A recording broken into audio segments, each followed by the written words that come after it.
आकाशवाणी भोपाल से प्रस्तुत हैं प्रादेशिक समाचार।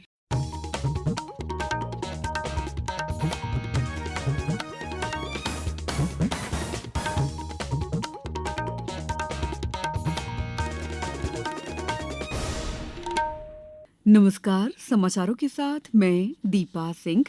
सबसे पहले मुख्य समाचार। एनीमिया दूर करने के लिए प्रधानमंत्री गरीब कल्याण अन्न योजना में अगले 4 साल तक मिलेगा निःशुल्क फोर्टिफाइड चावल। मुख्यमंत्री डॉक्टर मोहन यादव आज पंजीयन विभाग के नवीन तकनीक पर विकसित सॉफ्टवेयर संपदा 2.0 का करेंगे लोकार्पण। क्रिकेट में भारत की पुरुष टीम ने बांग्लादेश और महिला टीम ने श्रीलंका पर दर्ज की भारी जीत। और प्रसिद्ध उद्योगपति रतन टाटा का निधन, प्रधानमंत्री सहित विभिन्न नेताओं ने किया शोक व्यक्त। अब समाचार विस्तार से। केंद्र ने प्रधानमंत्री गरीब कल्याण अन्न योजना और अन्य कल्याणकारी योजनाओं के अंतर्गत इस साल जुलाई से दिसंबर 2028 तक निःशुल्क फोर्टिफाइड चावल की आपूर्ति जारी रखने की स्वीकृति दे दी है। ये निर्णय प्रधानमंत्री नरेंद्र मोदी की अध्यक्षता में कल केंद्रीय मंत्रिमंडल की बैठक में लिया गया। सूचना और प्रसारण मंत्री अश्विनी वैष्णव ने नई दिल्ली में कहा कि इस पहल से एनीमिया और सूक्ष्म पोषक तत्वों की कमी की समस्या कम होगी। श्री वैष्णव ने कहा कि केंद्र सरकार के 100% वित्त पोषण के साथ इस योजना पर 17,082 करोड़ रुपए व्यय होंगे। देश में एनीमिया और माइक्रो न्यूट्रिएंट डेफिशिएंसी, ये दोनों बड़ी जो प्रॉब्लम्स विशेषकर महिलाओं में और वंचित वर्ग है, गरीब वर्ग है, उन सब में ये जो प्रॉब्लम देखी गई है उसको बड़े पैमाने पे एड्रेस किया जा सकता। तो देश में जो 50-60 वर्षों से जो प्रॉब्लम्स चली आ रही थी एनीमिया की और स्टंटेड ग्रोथ की, वो इससे सिग्निफिकेंटली दूर होगी। इस चावल में निर्धारित मानकों के अनुसार आयरन, फॉलिक एसिड और विटामिन B12 जैसे सूक्ष्म पोषक तत्वों को मिलाया जाता है।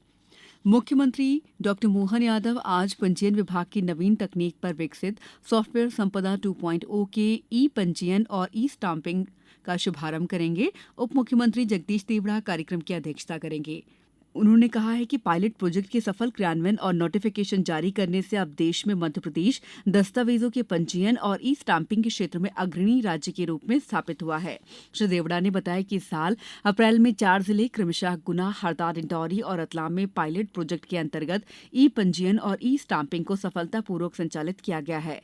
उन्होंने कहा कि प्रदेश के सभी जिलों में लागू किए जाने की कार्रवाई पूरी की जा चुकी है। इस सॉफ्टवेयर द्वारा संपत्तियों का अंतरण, लोन इत्यादि दस्तावेजों का पंजीयन पूर्ण रूप से डिजिटली ही किया जाएगा।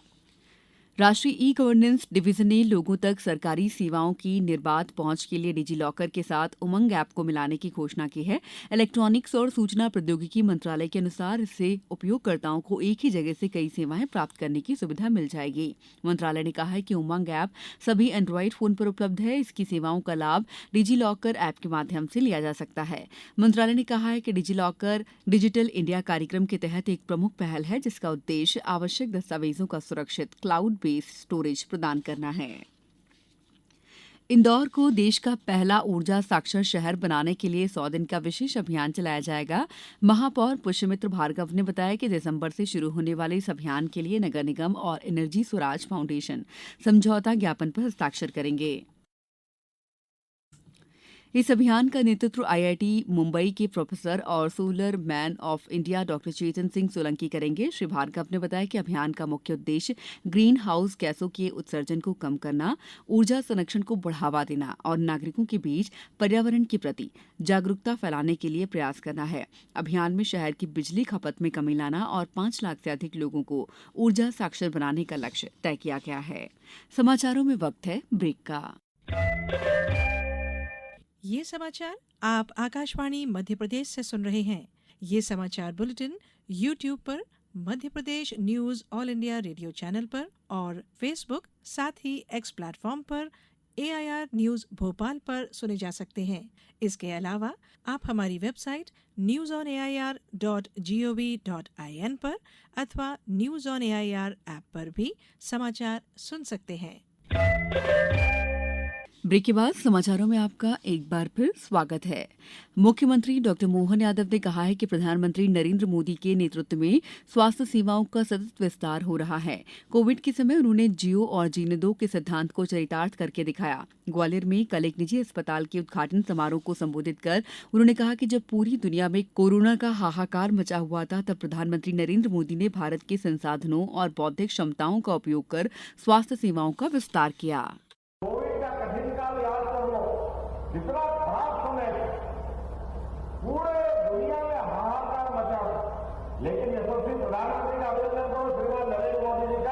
जोरदार तालियां बजा करके जिनके बलबूते पर उनने भारत के संसाधन के, भारत की बौद्धिक क्षमता के भरोसे से जनता को विश्वास दिलाया, वो समान रूप से स्वास्थ्य सेवाओं का विस्तार किया।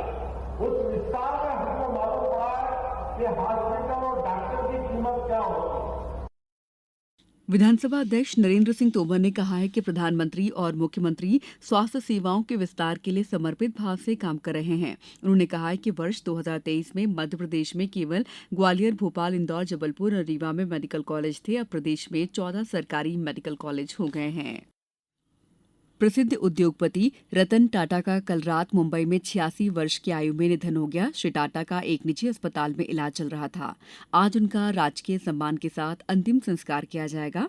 भारत के सबसे सम्मानित व्यापारिक दिग्गजों में से एक रतन टाटा अपने ट्रस्ट के जरिए पूरी तरह से परोपकारी गतिविधियों में शामिल थे। उन्हें पद्म भूषण और पद्म विभूषण सहित कई पुरस्कारों से नवाजा जा चुका है। राष्ट्रपति द्रौपदी मुर्मू, उपराष्ट्रपति जगदीप धनखड़ और प्रधानमंत्री नरेंद्र मोदी ने रतन टाटा की मृत्यु पर शोक व्यक्त किया है। प्रधानमंत्री नरेंद्र मोदी ने सोशल मीडिया पर एक पोस्ट में कहा है कि रतन टाटा का दृष्टिकोण बहुत व्यापक था। उन्होंने शिक्षा, स्वास्थ्य देखभाल और स्वच्छता जैसे प्रमुख क्षेत्रों में अग्रणी भूमिका निभाई। आईसीसी महिला टी20 विश्व कप में भारत ने कल रात दुबई में श्रीलंका को 82 रनों से हरा दिया। रनों के लिहाज से ये भारत की महिला टी20 विश्व कप के इतिहास में अब तक की सबसे बड़ी जीत है।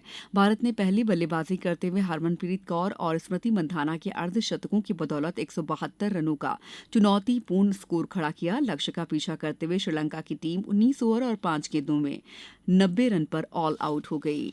वहीं भारतीय पुरुष टीम ने दूसरे टी20 अंतर्राष्ट्रीय मैच में बांग्लादेश पर 86 रनों की शानदार जीत दर्ज की। नई दिल्ली में इस जीत के साथ भारत ने एक मैच शेष रहते 3 मैचों की श्रृंखला 2-0 से जीत ली है। भारत ने निर्धारित 20 ओवरों में 9 विकेट के नुकसान पर 221 रन बनाए। नीतीश रेड्डी ने सबसे अधिक 74 रन बनाए, जबकि लक्ष्य का पीछा करते हुए बांग्लादेश ने निर्धारित 20 ओवर में 9 विकेट पर 135 रन बनाए। भारत और बांग्लादेश के बीच तीसरा और आखिरी टी20 अंतर्राष्ट्रीय मैच शनिवार को खेला जाएगा। अब कुछ समाचार संक्षेप में। खंडवा में गेहूं और अन्य फसलों की कटाई के उपरांत फसल अवशेषों को खेतों में जलाए जाने को प्रतिबंधित किया गया है। मंडला जिले के नैनपुर में पुलिस द्वारा शासकीय उत्कृष्ट विद्यालय नैनपुर में मैं हूं अभिमन्यु अभियान के तहत छात्र छात्राओं को इसकी जानकारी दी गई। इंदौर में किसान कल्याण और कृषि विकास विभाग द्वारा जिले के सभी विकासखंडों में मिट्टी परीक्षण प्रयोगशालाओं की स्थापना की गई है। मुरैना में जिला अस्पताल में प्रधानमंत्री सुरक्षित मातृत्व स्वास्थ्य शिविर का आयोजन किया गया। अनूपपुर में मद्य निषेध सप्ताह के समापन कार्यक्रम में नुक्कड़ नाटक, चित्रकला प्रतियोगिता के माध्यम से नशे से दूर रहने का संदेश दिया गया। छतरपुर कलेक्टर पार्थ जायसवाल ने राजनगर के प्राथमिक स्वास्थ्य केंद्र का औचक निरीक्षण किया। पश्चिम रेलवे रतलाम मंडल पर 1 अक्टूबर से 15 अक्टूबर तक स्वच्छता पखवाड़ा बनाया जा रहा है।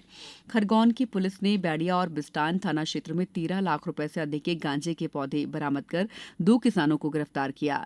दमोह जिले के चैनपुरा में ट्रक और ऑटो रिक्शा की टक्कर में 2 लोगों की मौत हो गई और 7 अन्य घायल हो गए। कटनी के शासकीय कन्या महाविद्यालय संभाग स्तरीय अंतर जिला महाविद्यालय महिला कबड्डी प्रतियोगिता के फाइनल में जबलपुर ने नरसिंहपुर को हराकर स्पर्धा जीत ली। इस बुलेटिन में इतना ही। नमस्कार।